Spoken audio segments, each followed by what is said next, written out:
Olá, pessoal, tudo bem com vocês? Vamos nos apresentar, né, de novo. Prometo que essa é a última vez que eu me apresento. Meu nome é Juliana, sejam bem-vindos. Todos vocês que serão futuros técnicos de enfermagem, sejam bem-vindos à nossa aula de urgência e emergência, tá bom? Espero que vocês gostem das aulas, a gente vai ficar um tempinho junto aí, eu diariamente, vocês me vendo e eu não vendo vocês, mas alguns me conhecem, outros não, então prazer para aqueles que eu não conheço e seja bem-vindo aquele que eu conheço já. Vamos lá então para nossa segunda aula de urgência e emergência. Como eu falei para vocês, nós vamos falar bastante e só de procedimentos, tá bom?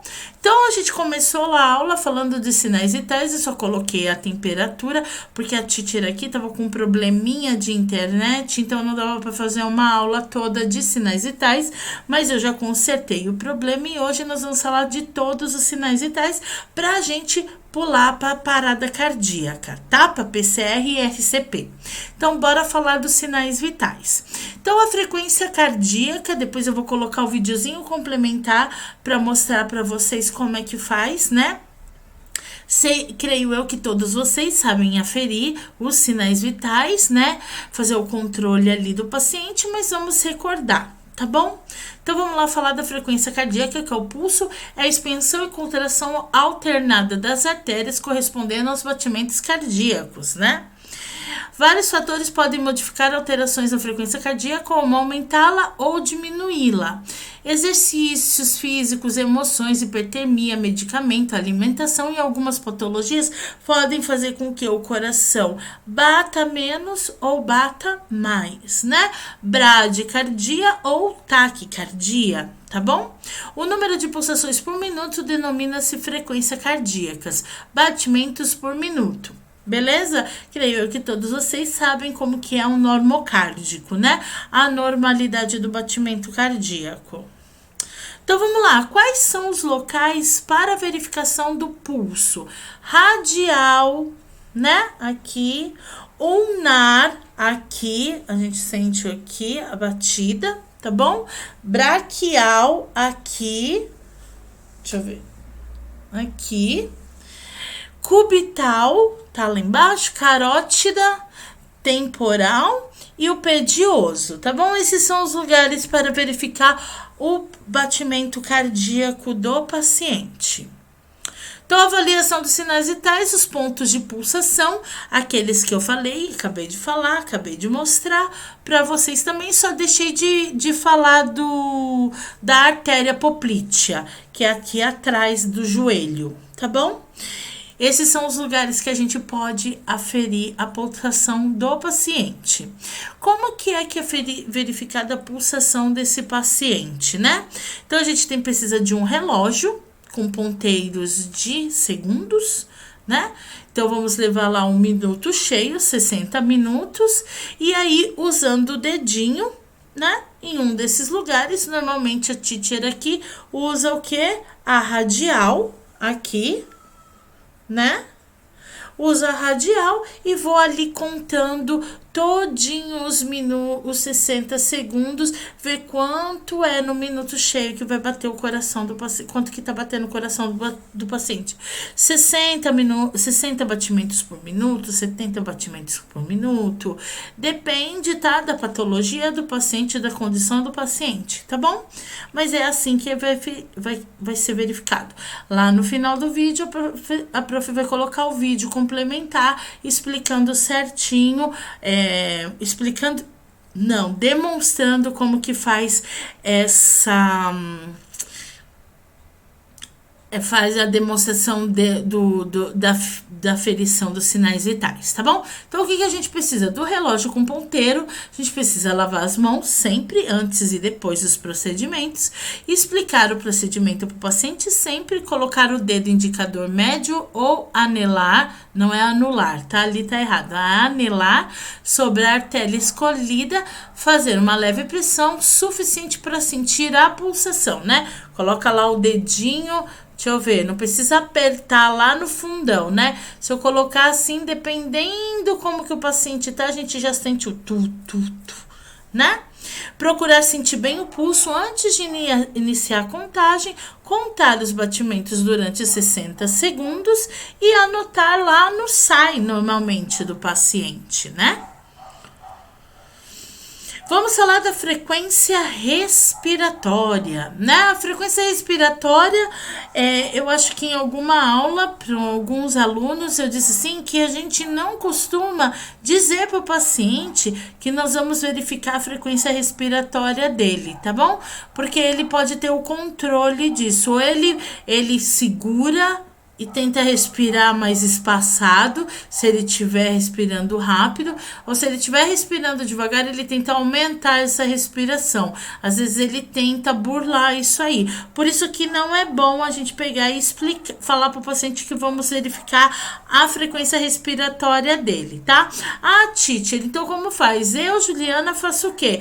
Eu pego aquela mesinha de maio, né, que é aquela mesinha de refeição. Às vezes eu tô escrevendo ali, fingindo que eu tô escrevendo alguma coisa, como a mesinha fica nos pés do paciente ou na lateral do paciente, então eu pego e coloco ali um papel e eu coloco o relógio ali na minha frente e fico olhando assim de ladinho para ele, vendo assim a barriga dele ou o tórax subindo e descendo, aí eu começo a contar. Tá bom? A respiração é vital ao ser humano, é a troca de gases de oxigênio para gás carbônico, verificados pelos movimentos respiratórios de inspiração e expiração, tá? A frequência respiratória normal do adulto oscila entre 16 a 20 até 22, tá? É considerado normal. Por minuto. Como a respiração está sujeita ao controle voluntário, deve ser contada sem que o paciente perceba. Foi o que eu acabei de falar para vocês, né? Sem que o paciente perceba, então eu conto quantas respirações por minuto, tá? Então vamos lá em repouso, você vê que tá bonitinho. Ali, ó.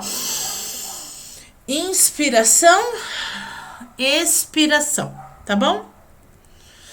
Vamos lá para PA, né? A pressão arterial. A pressão arterial é exercida pelo sangue nas paredes das artérias. A pressão arterial pode ser modificada por vários fatores, como alimentação, ansiedade, exercício, medicação e algumas patologias, assim como a respiração, como pulsação, né, como a frequência cardíaca. Existe a pressão sistólica, que é a máxima, e a diastólica, que é a mínima. Lembra? 120 por 90, 150 por 110. Então, sistólica máxima, diastólica mínima. Então, gente, como é que verifica a APA do paciente, né? Então, a gente precisa da bandeja, caneta, esfígmo, esteto e algumas bolas de algodão. Para quê? Para limpar ali o aparelho, né? Que o aparelho, vocês fazem um controle de vários pacientes, então tem que limpar ali o aparelho, o esfígmo e o esteto, né? Já que o manguito do esfígmo vai no braço do paciente, né? Então, vamos lá. Então, eu vou lá, coloco o manguito no braço do paciente, né? E ele, se ele estiver sentado, os pezinhos dele tem que estar no chão, não pode estar levantadinho, nem dobrado, né? Nem cruzado. Tem que estar ali, os doisinhos certinho no chão, tá bom? E bora fazer. Se ele estiver deitado, beleza, é só esticar o bracinho dele e bora insuflar, né? Pega ali aquele negócio que aperta assim, a gente chama de pera, né? Aperta ali.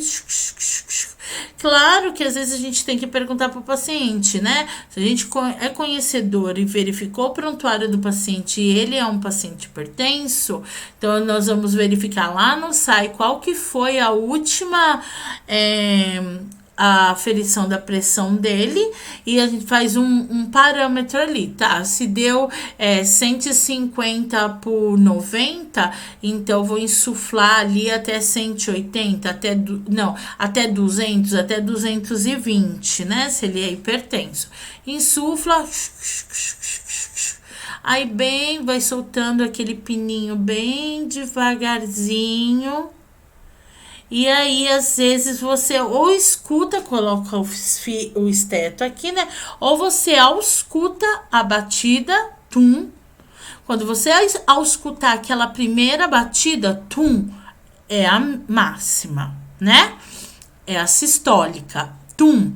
Ou então, você olha assim, aí normalmente a máxima, né, que é a sistólica, ela dá uma paradinha, ou às vezes ela dá uma voltadinha assim, mas normalmente ela dá uma paradinha assim, aí continua descendo. Aí a mínima você vai contar quando ela fizer assim, ó, no primeiro voltadinha assim, aí você já conta que é a mínima, que aí vai descer. Tá bom? Eu vou colocar um vídeo explicando, óbvio, como é que é realizado a verificação da PA, tá bom? Então, material utilizado, não esquecendo, tá? De sempre limpar o esteto e o esfigmo. Olha lá, tudo bonitinho, a fotinha pra vocês. Vamos falar, porque às vezes, assim, no controle, né, do paciente, você vai fazer o controle do paciente, tem paciente que não precisa fazer o destro, né, que é o teste de glicemia capilar. E às vezes precisa fazer o destro, tá? Às vezes sim, às vezes não. Então, o que que é? O teste de glicemia capilar é feito com o objetivo de verificar os sinais de açúcar no sangue em determinado momento do dia, e para isso se deve ser utilizado um aparelho de glicemia que realiza a análise de uma pequena gota de sangue que é retirada da ponta dos dedos. Gente, ponta dos dedos é uma coisa meio assim, né? Eu coloquei uma fotinha aqui que eu vou explicar para vocês certinho como que realiza o destro, tá? Então, quais são os materiais que eu utilizo? O par de luvas de procedimento, o medidor glicêmico, que é o aparelho, as tiras para o medidor de glicêmico, agulha ou lanceta e as bolas de algodão embebidas em álcool. Então, vamos lá. Aqui tem um aparelhinho, né? E ali tem agulha, às vezes tem aparelho que você consegue, né? Às vezes lá no PS, você tem um aparelhinho desse, a agulha do aparelho, que você consegue abrir e ficar trocando de paciente para paciente. E às vezes só tem aquela agulhinha normal, tá? E ali tem a tira do aparelho do medidor glicêmico. Então, aqui, gente, que eu gostaria muito de falar para vocês é esse grande erro que se comete. Você vai no certo e o errado. A paciente ali tá fazendo no certo, certinho, né? Na imagem 1, que quando a gente vai furar o paciente, principalmente se ele for diabético, né? Tem que verificar, perguntar para ele qual foi o último dedo que ele furou, porque a gente tem que fazer rodízio, né, dos dedos. E sempre, quando for fazer o destro, picar o paciente nas laterais do dedo, não aqui igual ali no errado, no meio do dedo, porque como eles são diabéticos, eles tendem a perder essa sensibilidade, a sensibilidade nas pontinhas do dedo, ou sentir o dedo formigando. Então não é bom ficar furando aqui essa almofadinha, eu chamo, do dedo, tá bom? Sempre nas lateraisinhas do dedo que a gente faz o furinho, tá? Eu quis colocar esse certo e errado. Claro que eu vou pôr o vídeo para vocês de como verificar ali, né? Fazer essa medição, tá? Então, muito obrigado por vocês terem me acompanhado até agora. Espero que vocês tenham gostado da aula. A aula é assim, tá? São só procedimentos. Se inscrevam no canal lá no YouTube, deixem seus comentários, eu adoro, deixem seu nome com o nome completo e a turma para eu verificar lá, colocar a presença de vocês, que vocês passarem a assistir o vídeo, tá bom? E não deixa de acessar a plataforma para assistir os vídeos complementares, tá bom, pessoal? Obrigado pela companhia, até a próxima. Tchau, tchau!